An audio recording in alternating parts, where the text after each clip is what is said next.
Hello, and welcome to As We Art.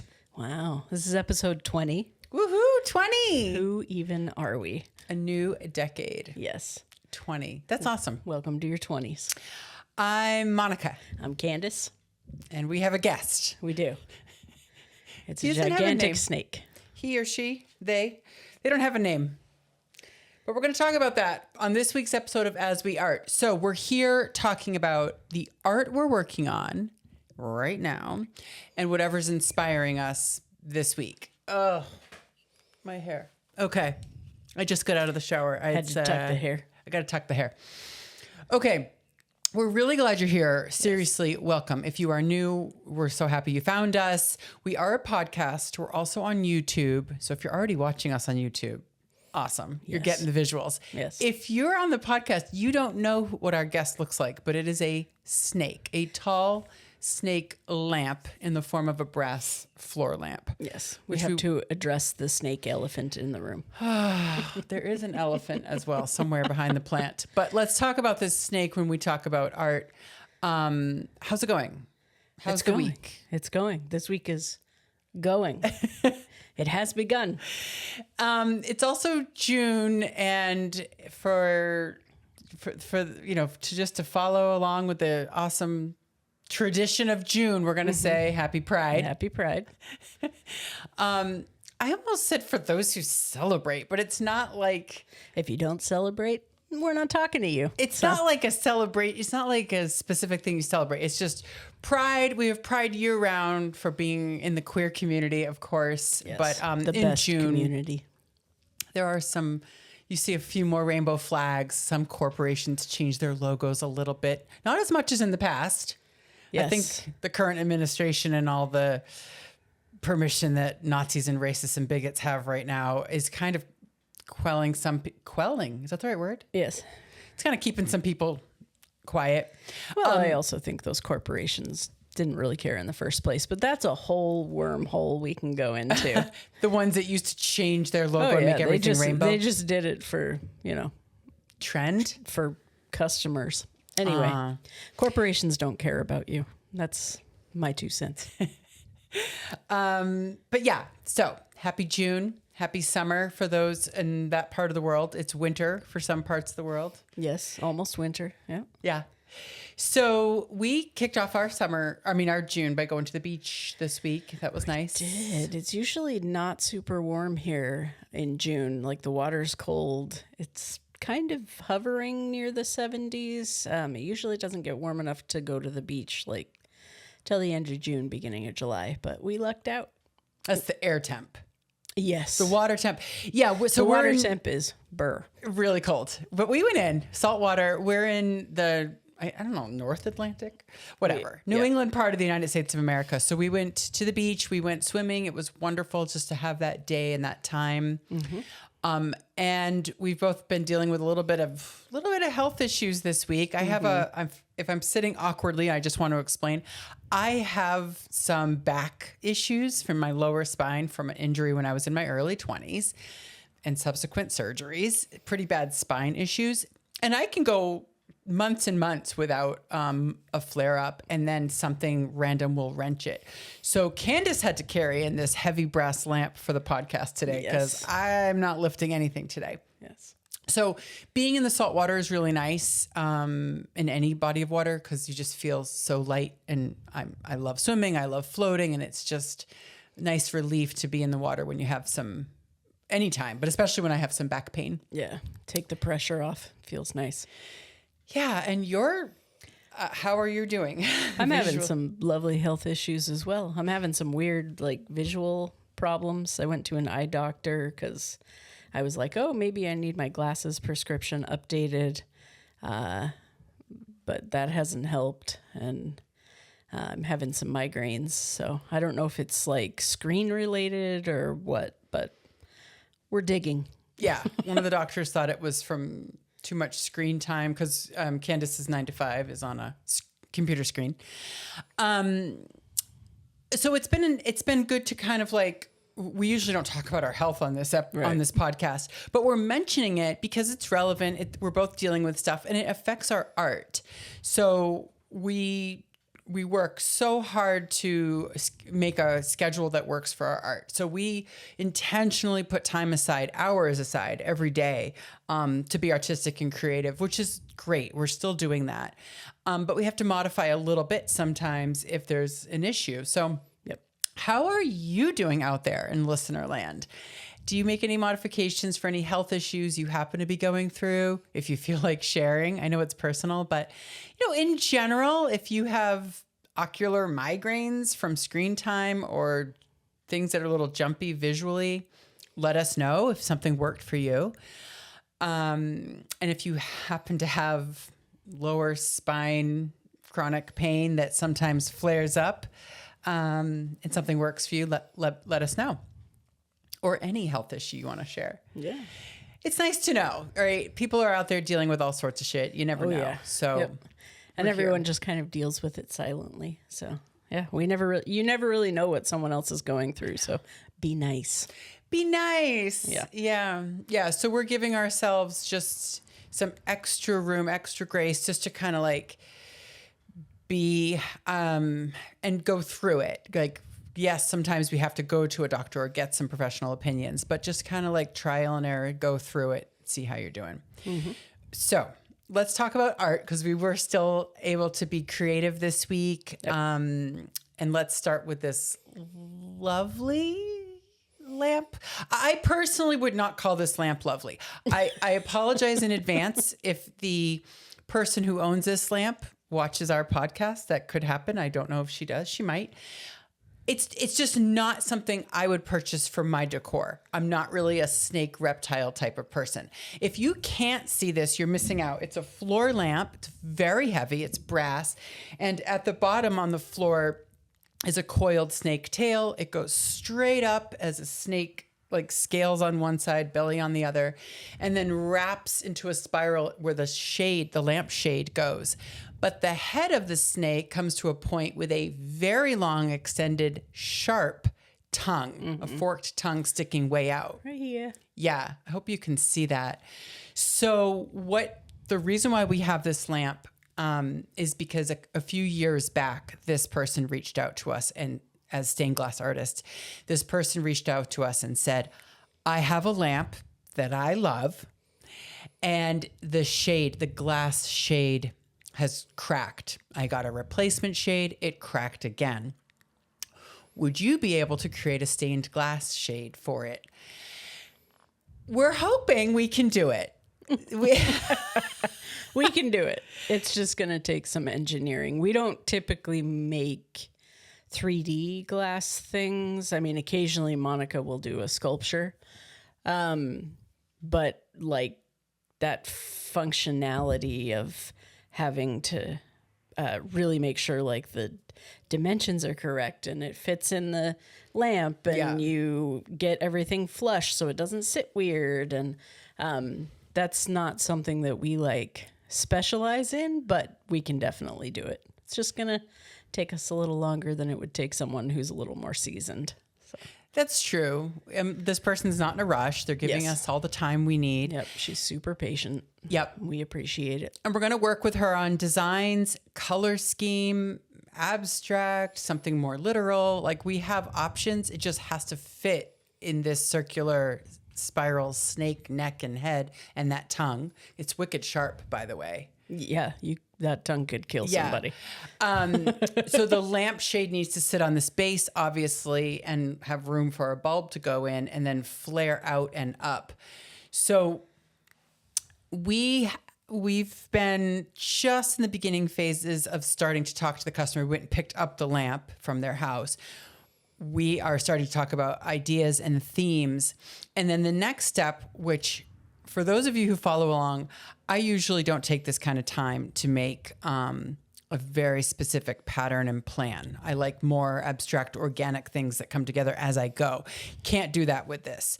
This is my project. I will be at the helm here, the creative part of it. Candace obviously is going to help with the logistics and the engineering and making sure that lampshade sits flush. So fits within this snake. The dimensions are a little strange. So yeah. And I've already sketched out a few ideas and sent them back and forth to the client. So once we have landed on it, we'll share with you what the plan is. But the next step is to make a cardboard model. So that I get the exact measurements, know how it fits, the shape and the flare of the shade will be really interesting. Very, very challenging for me as an artist, but also like there's science involved, math, physics, geometry. I don't know. But the other thing, because this is a commission, this isn't something I can just do on my own and make whatever colors I want, whatever design I want. The cardboard model will also have, I will have different choices on the outside, like on white paper with colors of shapes and designs. So it takes a lot longer, and commissions are really, really tricky and hard and advanced. And I know some of you who listen remember us saying we no longer take commissions, and we haven't for a long time. Yep. The last commission I did was for a local business in early 2025. They wanted a model of their business, this old-fashioned red building, and it came out awesome. And it was a big model of their building, which they have hanging in the window. But that was the last time we did a commission, because after that, we just really wanted to work on our own art, our own things. So you might be asking, why did we take this? Because it's a family friend. She asked a few years ago. She did, yep. And we had a waiting list so long we couldn't get to it. And it's a family friend. Yeah. So I'm excited for the challenge. We'll keep you posted, but we wanted to show you this is one of the art things we're into this week. Yep. The beginning phases. Yeah. So that's this week. Yeah. Yeah. It's great. What era do you think this lamp is from? I'm not good at that. I mean, it's really interesting. She said she got it at the Smithsonian. I don't know. My guess is the 20s. That's my guess. It's a replica, or is it from the 20s? I think it's from the 1920s. That's just a guess, though. Okay. And it's only because with like the Art Deco and kind of elaborate and jazz age type, they got really into like Egyptian motifs. Oh, would you call this Egyptian? That would be my guess, is that it's supposed to be like a black asp or something. A what? Asp. It's a type of snake. Okay. Do you guys know this? Are there snake people out there? Can you help us? I'm winging it, so if I sound smart, yay, but I have no idea what I'm talking about. I'm just guessing. I believe so. Yeah.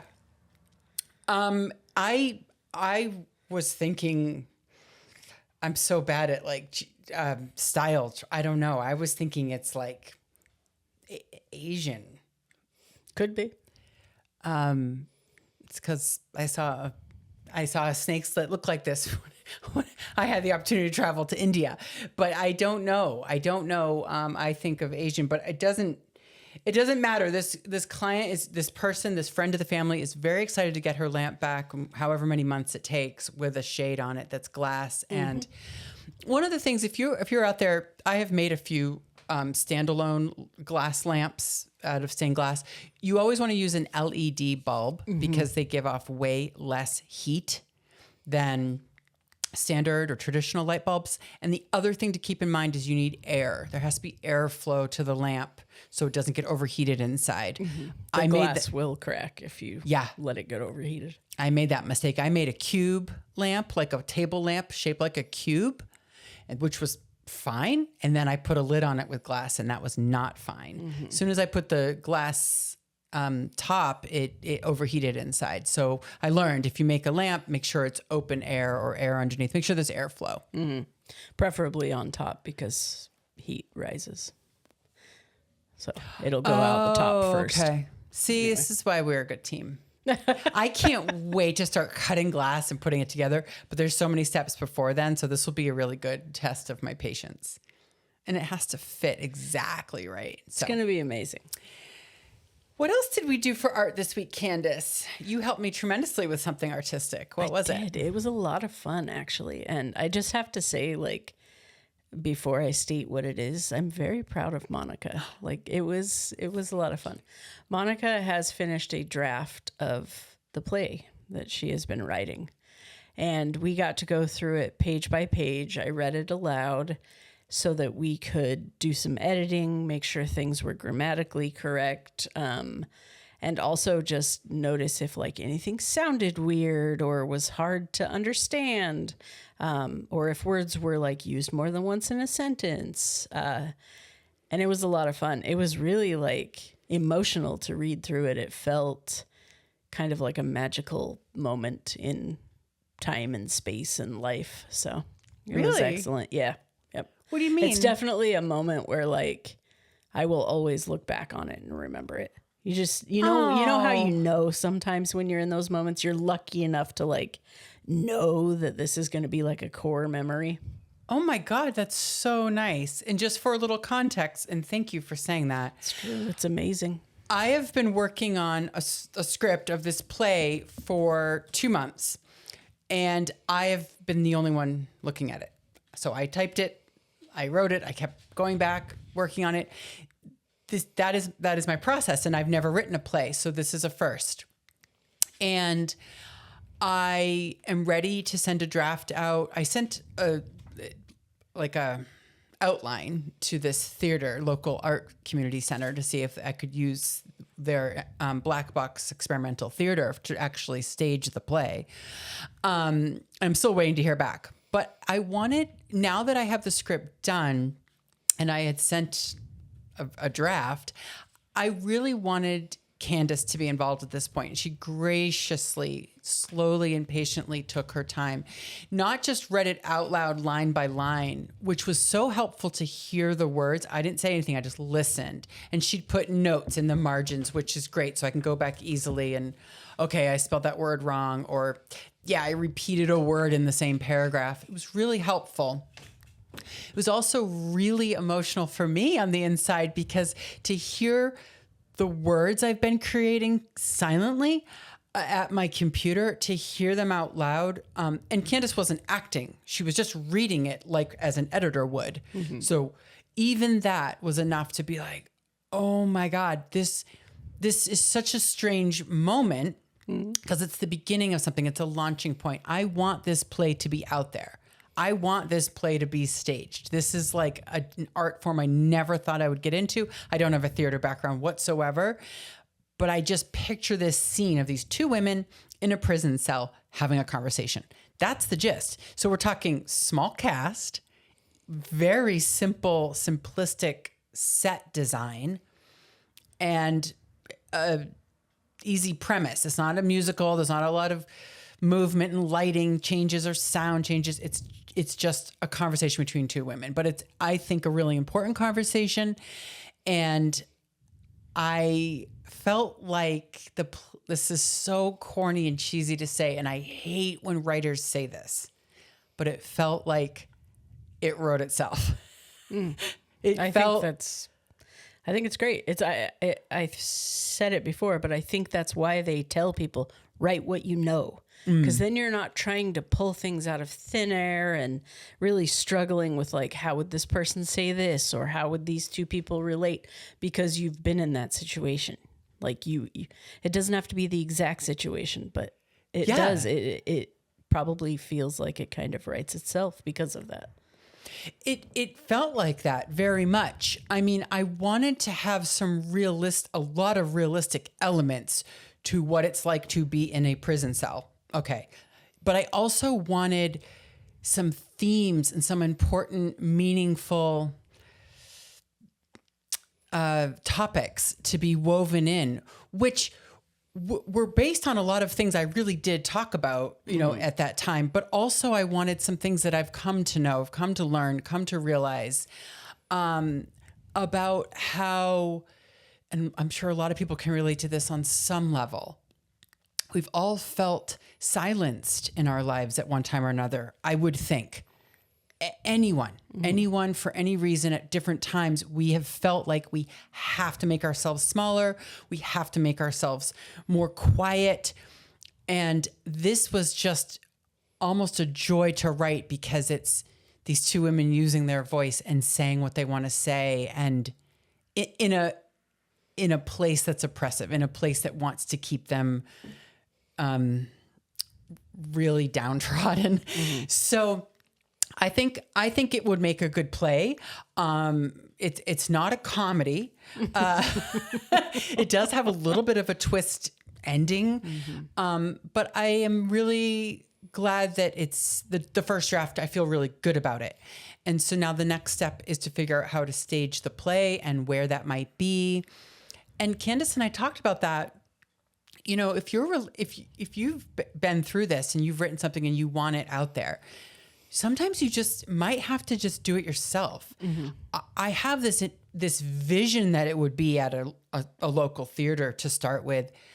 But if I don't hear back, or if it's not like getting someone as excited as I would hope, like whoever makes the decisions on what plays get read, I could just like do it and film it and like figure out a way to do it ourselves, just to have it be so out there. fun. Yep. Wouldn't that be fun? I think it'd be great.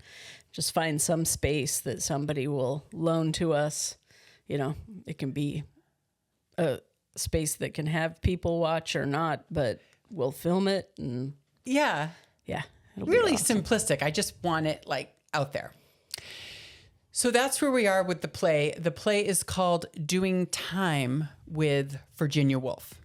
And it's two women in a prison cell. One of them happens to be Virginia Woolf. So those two, getting this lamp project started and getting that play to the next stage, that's a pun, to the next step in the process. But that was our week, and it was a big one. It felt really good. It really did. Yeah. I already mentioned the ocean, the inspiration. Yeah. But also on the Pride Month note, happy Pride to Virginia Woolf. Yes. She's on our team. I know. Married to a man, but didn't hide the fact that her really close friend, she had different relationships with different people, but Vita Sackville West, yes, right? Her name, the last name was escaping me. Also married to a male writer. They're both married to husbands who have read. They really did connect. They found each other and they could be with each other, and they wrote letters to each other, and it's inspiring. I'm also wearing Frida Kahlo. With Chavela Vargas. Yeah, they were lovers. So Chavela Vargas is an amazing Mexican rancheras musician. If you haven't listened to her, she'll knock your socks off. That is so awesome. We've been listening to her lately, and it didn't occur to me that Pride Month, and we've also been listening this week to Bessie Smith.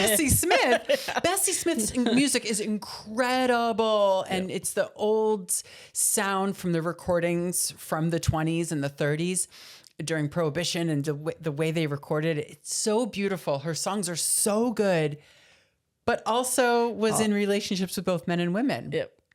That's so cool. Yeah. That is not a prerequisite for music in our house, but it happens. It is now.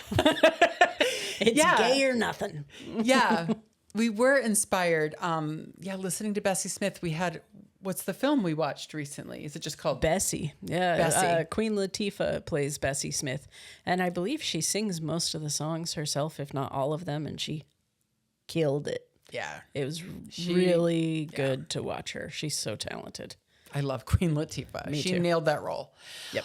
If you get a chance to see the movie Bessie, it's streaming. If you get a chance to listen to Bessie Smith's music, we highly recommend it. That has been inspiring this week. Just these women going outside the box, outside the box. Uh-oh. Which box?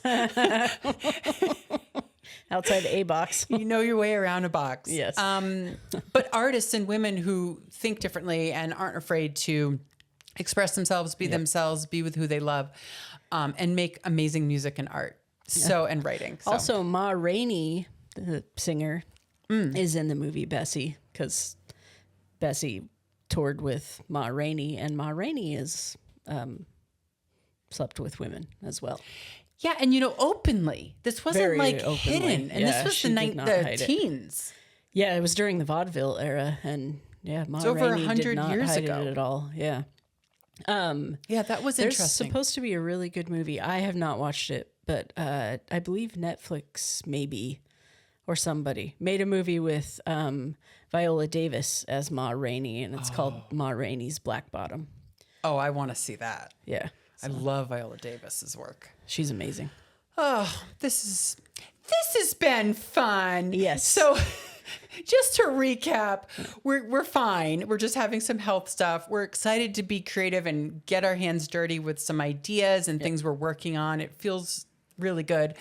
And keep in mind, we really would love to know what you're working on.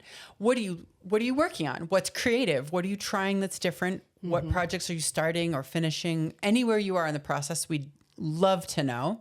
What queer artists are you consuming as far as visual or listening to or let consuming? Us know? Or consuming, yes. They're With in your the mouth. iron tongue of the vaudeville snake up here. We would like to know. If you're celebrating Pride or whatever you're doing to support queer artists, as Candace said, let us know. And also just what's inspiring you. Yeah. What kinds of things are you doing? You're going, listening to, watching to, watching to. Watching to. What you watching to? What you watching to? We'd love to know. So put it in the comments on YouTube or on Instagram. If you're not following us on Instagram, be sure and see that, because we'll post pictures of the lamp, the snake lamp, but also other art that we're working on and things that have inspired us. Yeah. So go listen to queer musicians that we talked about. Bessie Smith, Ma Rainey, Chavela Vargas. Yeah. Billie Holiday was queer. Like, go check them all out. Yes. Do it. All right. We're so glad you're here. If you have any questions, make sure you text them or email to us or comment in YouTube, because we will answer your questions. I didn't check this week. I'm sure there are. I'll get some questions for next episode. Yes, we'll find your questions. We love your questions, but sometimes it takes us a few episodes to get to it. Don't worry. Yeah. We do the recording, we have fun, and then we forget to look at the comments sometimes, and we're really sorry. It's just because we're not great at this yet. We are great at this, but here's to that point, we're doing it organically, right? We don't have a script. We don't have a plan. We give you one take, one edit, no edits. Yep. One take. This is it. Episode 20's in the books. And we're psyched. We're psyched to be here. You inspire us. And we love that you're watching and listening. It means a lot. Yeah. So we'll see you next time. Thanks for being here and showing up. Yeah. All right. See you next week. Bye. Bye.